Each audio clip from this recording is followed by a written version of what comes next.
There we go. Okay. So I see the scheduled one on YouTube. I am F5ing it now. Oh, there we are. We are live. So Okay. Um, as usual, I'll take care of the edit points because I can see the timer. I wasn't sure if I was going to be able to see the timer with all right. you running the stream, but I can see the timer. Perfect. And you ready just to roll into the intro? Just give me 1 second here. I'm gonna copy this and post it into the short shift channels to let people know. Sounds good. Let me know when you're ready.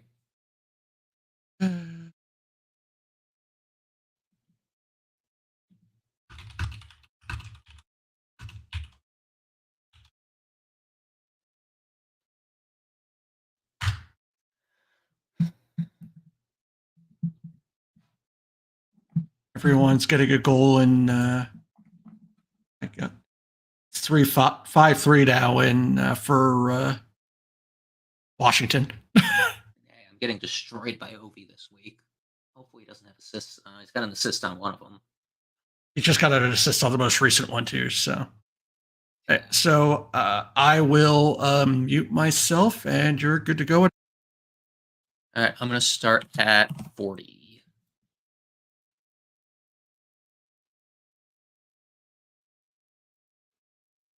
What's up, champs? Welcome to another episode of the Short Shifts Fantasy Hockey Podcast, brought to you by Keeping Carlson.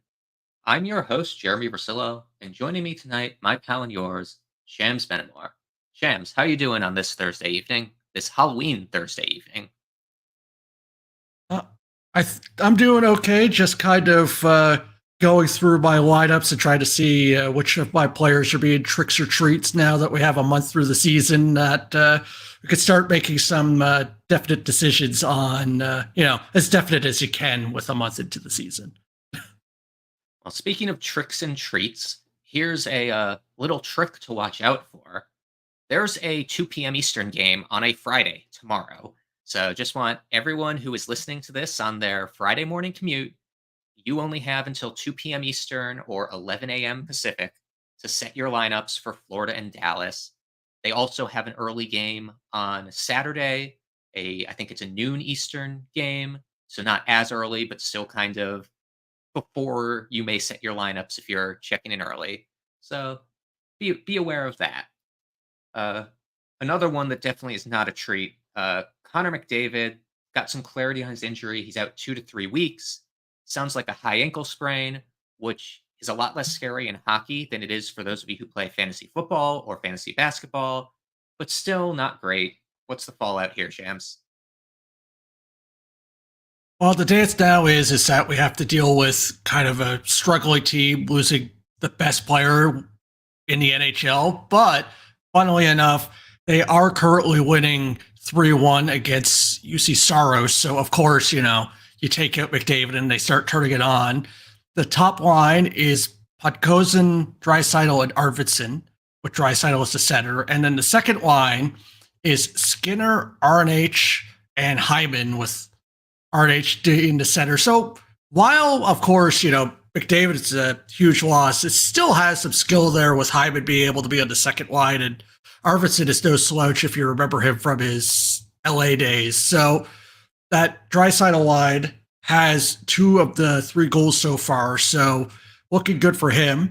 And on the top power play, we have, and this is the interesting one, I was pumping up Arvidsson, but it's actually Ekholm that's on the power play one. It's Draisaitl, Ryan Nugent-Hopkins, Hyman, Ekholm, and Bouchard on power play one. So interestingly enough, I think we'll have to see how you feel about Arvidsson getting to play with Draisaitl some more, but we'll kind of have to see what it means for the team, because while they're winning this day, last season they played 6 games without McDavid. They only won 1 of them.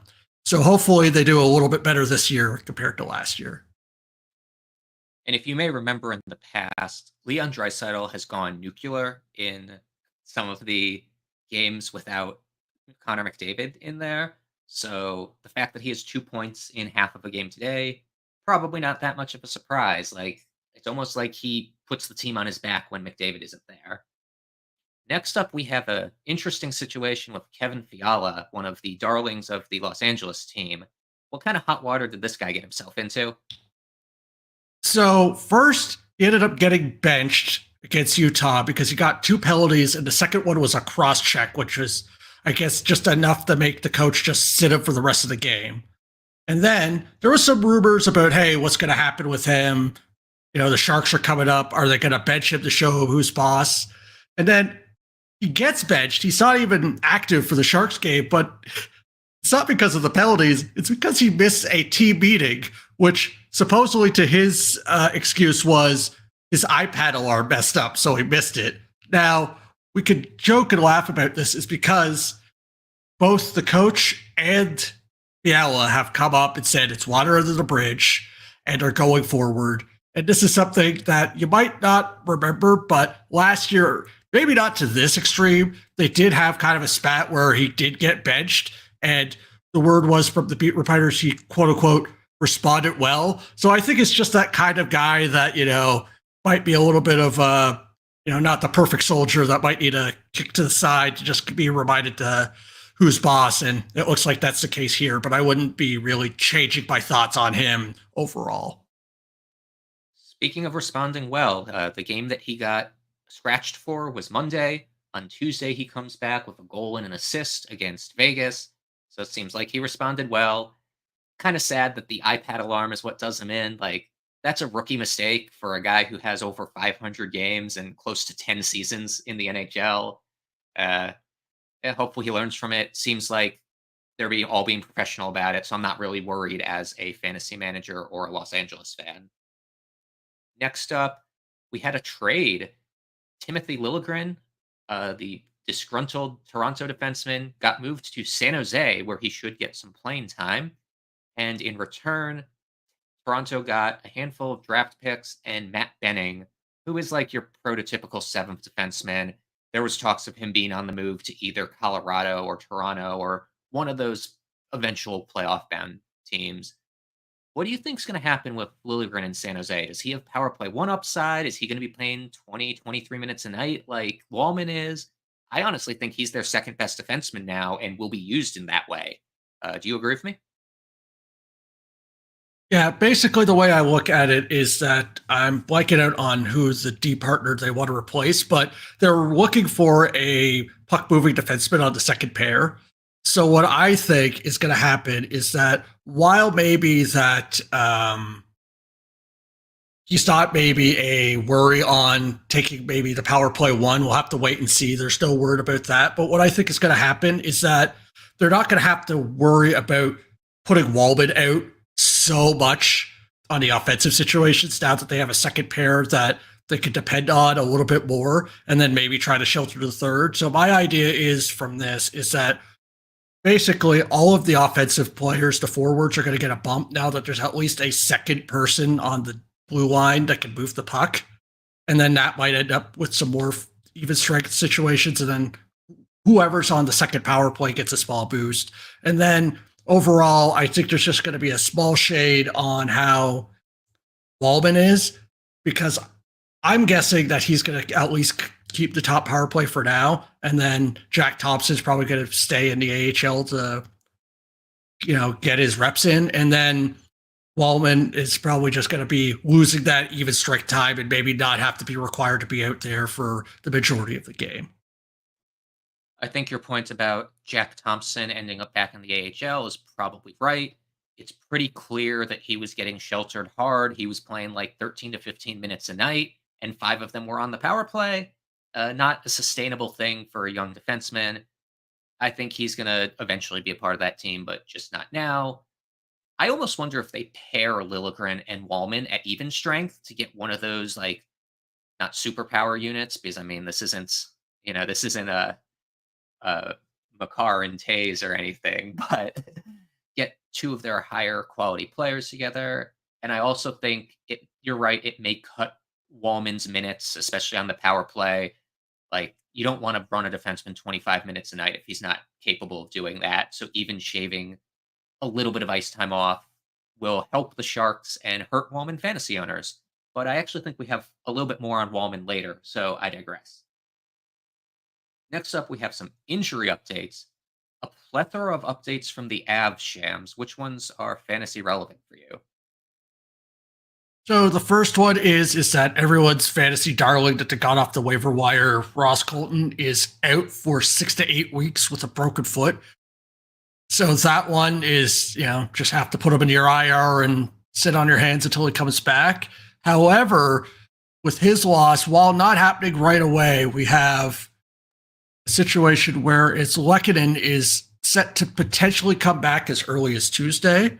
And also that we have Nichushkin potentially coming back into like a practice situation with the team, and then potentially be in a situation where, at least from what I'm seeing with the news of him, is that I have a feeling that most likely once his suspension is over, I haven't seen any news where there's any reason to be concerned about him not being reinstated, but once it's done, that he'll be in a position to play. Now, we don't know about where he's going to be in the lineup, but interestingly enough, they did have practice with Lehkonen, and he was actually on the third line with Kelly and Kovalenko, took the winger spot that the D-man was in last game, and then Ivan was with Middleset and O'Connor on the second line, and Kiravanta stayed on that top line with McKinnon and Rantanen. They didn't do any power play, so we don't know how that is, but the top 9 is still relatively the same, even when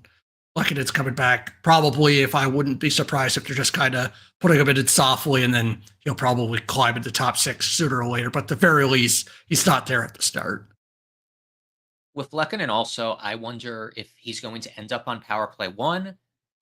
There's one obvious spot on power play 1, like Ivan, the value is trending down. If you have him for this week and got the goal and the 6 shots yesterday, great.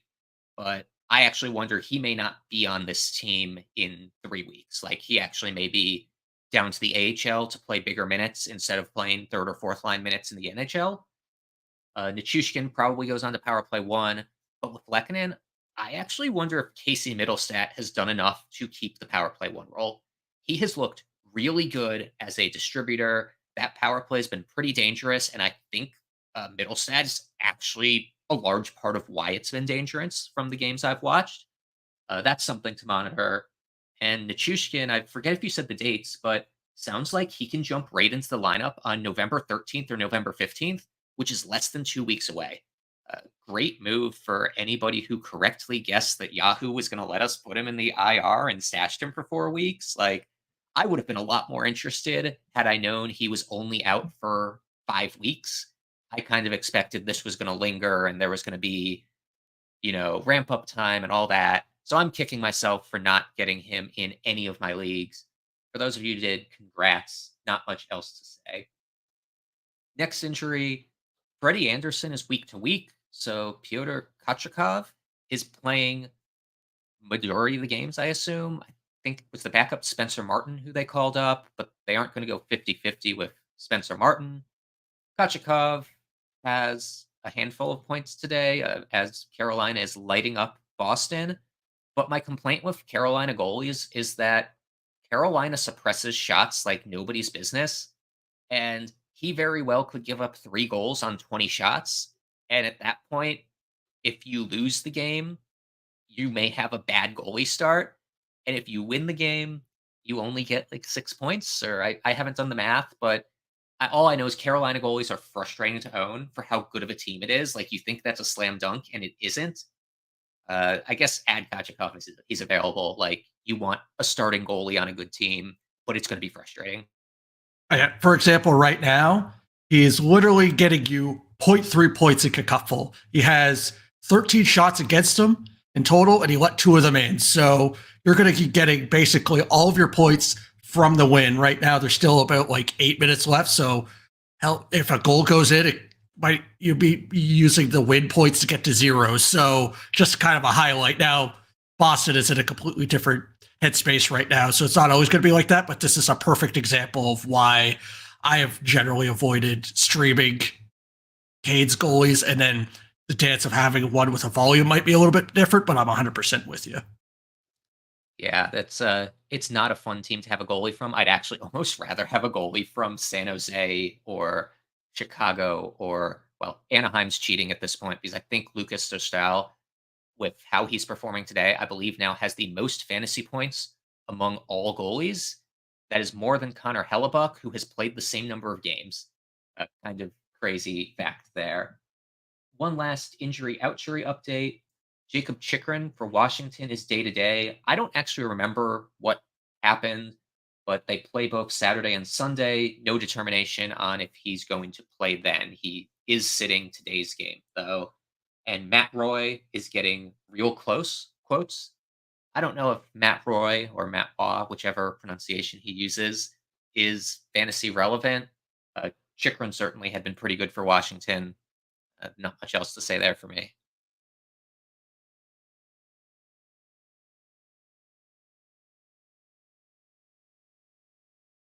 Yeah, I'd say good just to go into the ad break there.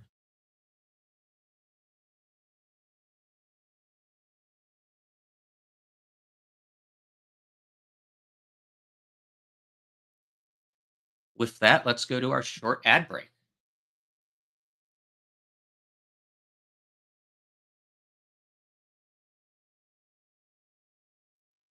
Welcome back, everyone. Now let's take you through some hot and cold streaks that we've identified, including some team wide cold streaks, just because we feel like giving you that treat on this Halloween night.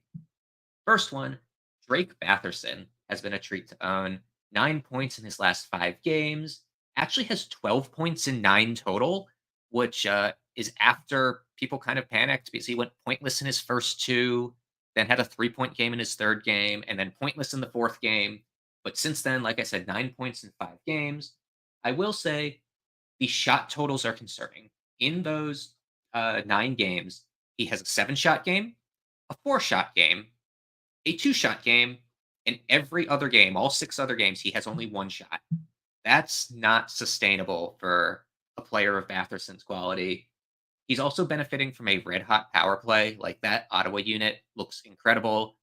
I think they're overheating right now. I don't think they can score. I forget what their percentage is, but it's something insane.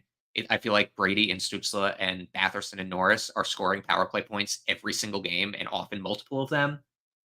Uh, I think my take is Batherson is hot, but probably a bit too hot right now. What do you think, Shams?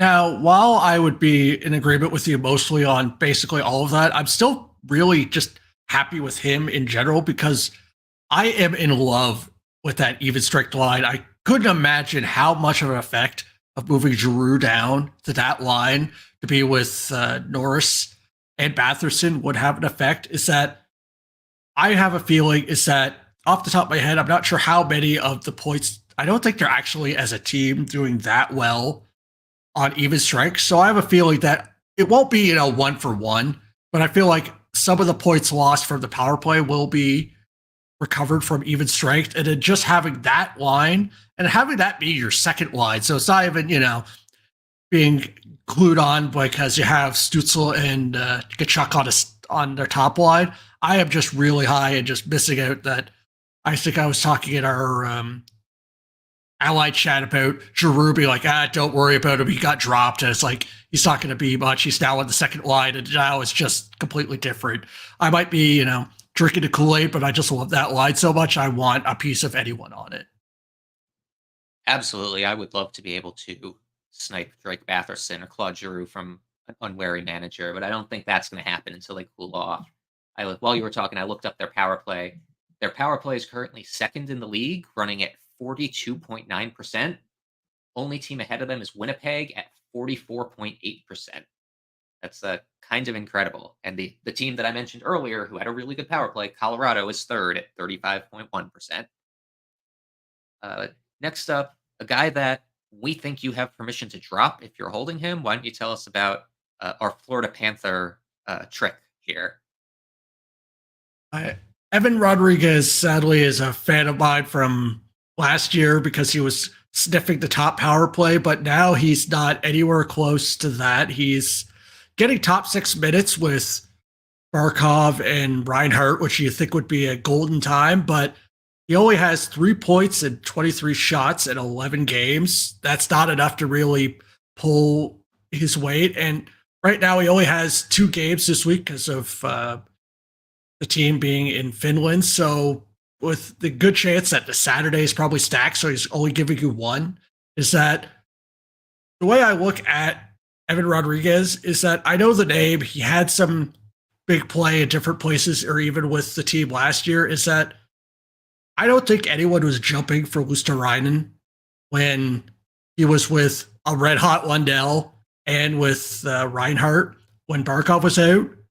So the way I look at it is that Evan Rodriguez is basically the identical of that, playing with a very strong center in Reinhardt, but not getting any power play one time, and is clearly a third wheel that's not shooting a lot.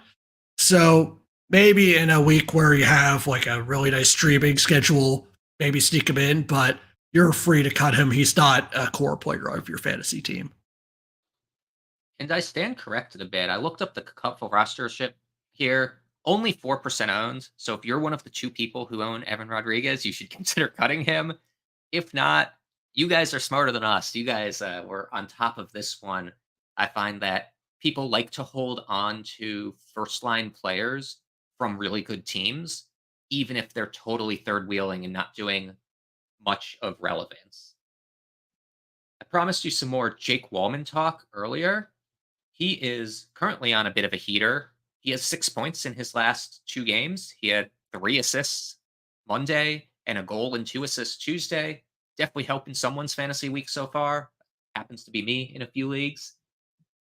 The only issue I have with him is he's kind of on and off of power play 1, so I'm not like banking on it. But even without that, I think he's a 40-point defenseman with like 2.5 hits plus blocks per game, like a little bit over 1 of each.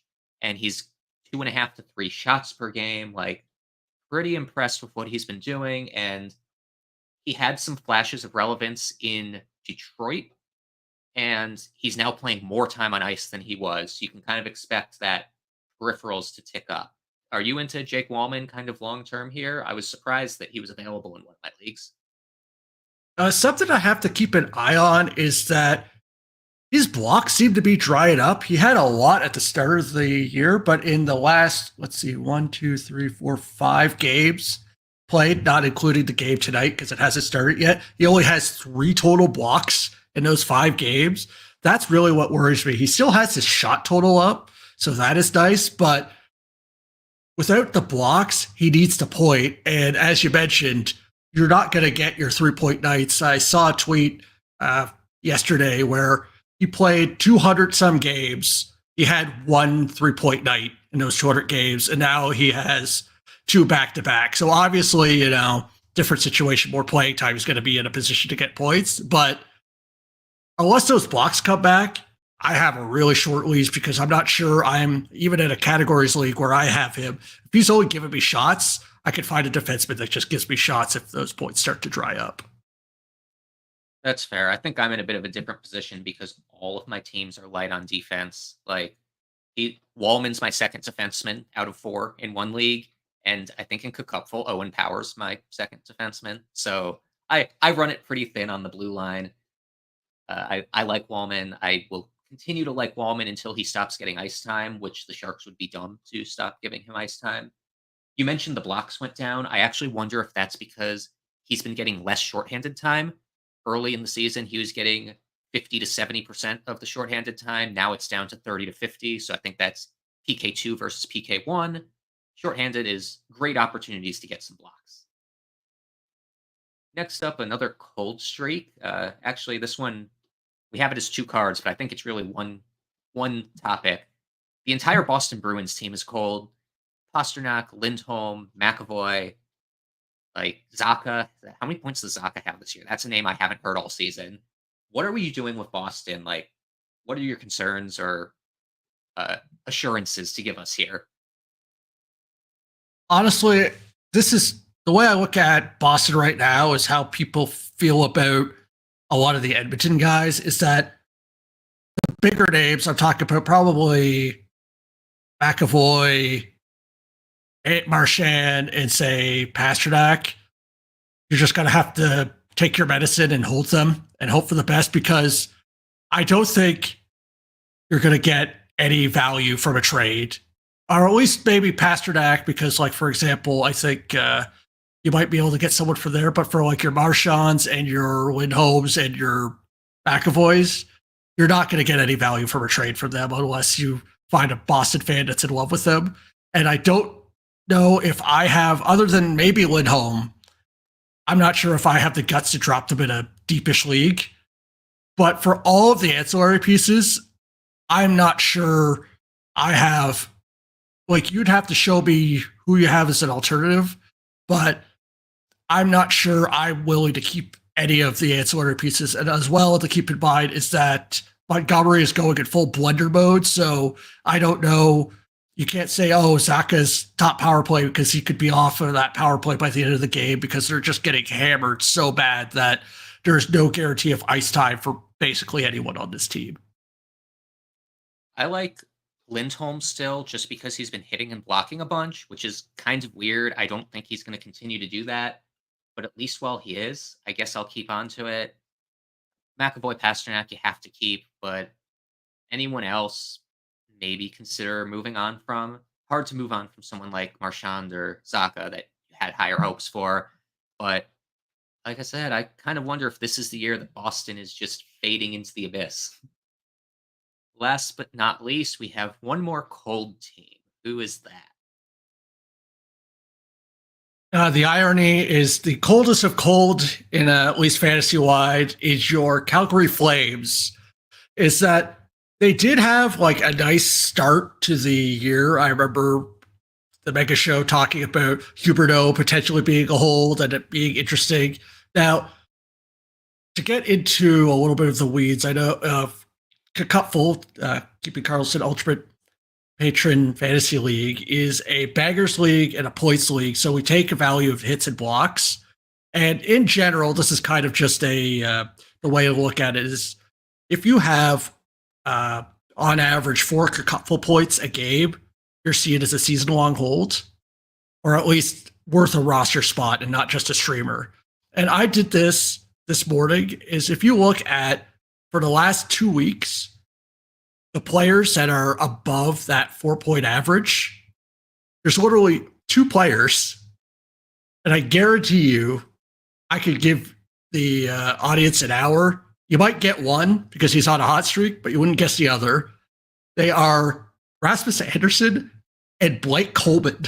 And on top of it, Blake Coleman's probably there because he had like a 2-point game and a goal, like right on the edge of that 14 days span. So probably like in a 3 or 4 days, he'll just crater into like a 2.5 average. So the way I look at this is that I'm even less enthused about this team versus Boston, because at least with Boston, Pasternak, Marchand, and McAvoy, like they're gonna have to lead on them. But the way that this team is designed, they basically have like a top. They're trying to be almost like Seattle, but with less skill overall. So, as I said, Anderson, he's hot and he's getting a lot of hits and blocks, so I'm fine with him. Weegar, same idea. He's not at that 4-point average, but you ask us for defenseman and he's on power play 1, I'll include him. And then Kadri, he shoots and he does a lot. I'm fine with him. Those 3 are like the onlys that I could tell you that I'd be 100% fine keeping. The rest, maybe say add in Sharangovich because he was just injured the whole time. You maybe, might need to find out more. I would be perfectly open. Now, obviously, each team is in a different situation to have everyone else on the waiver wire. Like, some might be able to be capped for different situations, but like, if I saw any of the other players on a waiver wire, I would not be surprised. I actually am higher on Blake Coleman than you. He was a 4.8 Cupful player last year. Granted, he kind of shot the lights out. Like, I think he had 30 goals on an 18% shooting percentage. But Coleman has always been the type of guy who's going to get you 2.5 to 3 shots per game, a hit to 2 hits per game, and close to a block per game. That alone is enough to keep you relevant in Cupful, I think, especially when the rest of the team kind of sucks. So it's kind of funny you comparing them favorably to Seattle's depth. Like, not very often that I hear Seattle having more talent than someone, but I was glad to hear that. Yeah, I'm also less sold on Rasmus Anderson as a long-term guy. I don't think he was ownable last year, if I remember correctly. But also, Uyghur kind of went nuts, and they had Hannafin for a significant amount of the season. So maybe I just haven't adjusted my view there. If you're in a league that counts hits and/or penalty minutes, Pospisil is particularly interesting. In Cupful, you don't get points for penalty minutes, nor do you get uh, enough points for hits. So wouldn't be doing that, but he seems to be a darling of their coaching staff. They put him out there all the time. And with that, I think it's time to take us out. Thank you for joining us. If you enjoyed the show, please consider joining the Keeping Carlson patron group at keepingcarlson.com/patron. You can play in the Keeping Carlson Ultimate Patron Fantasy League that we just talked about, interact with Brian, Elon, myself, Shams, and all the other people you hear on the mic in Keeping Carlson. Please check out www.gamedaytweets.com to get all the best info from Twitter without having to slog through the rest of the crap on Twitter. It includes team by team and searchable tweets by player name, and predicted goalie starts, I believe, courtesy of Elon himself. Visit that site and the other great sites we use to research our episodes with at Yahoo, Frozen Tools, and Natural Stat Trick. Our intro and outro music was created by Pat Roach. Until we see you next time, play smart and keep your shifts short. Not bad. Okay. Yep. 30 minutes, but that's with like a longer start time and whatnot. So Yeah, we're we're gonna going end to the end right stream. around 30. Yeah. Oh, yeah. See what Elon thinks. I just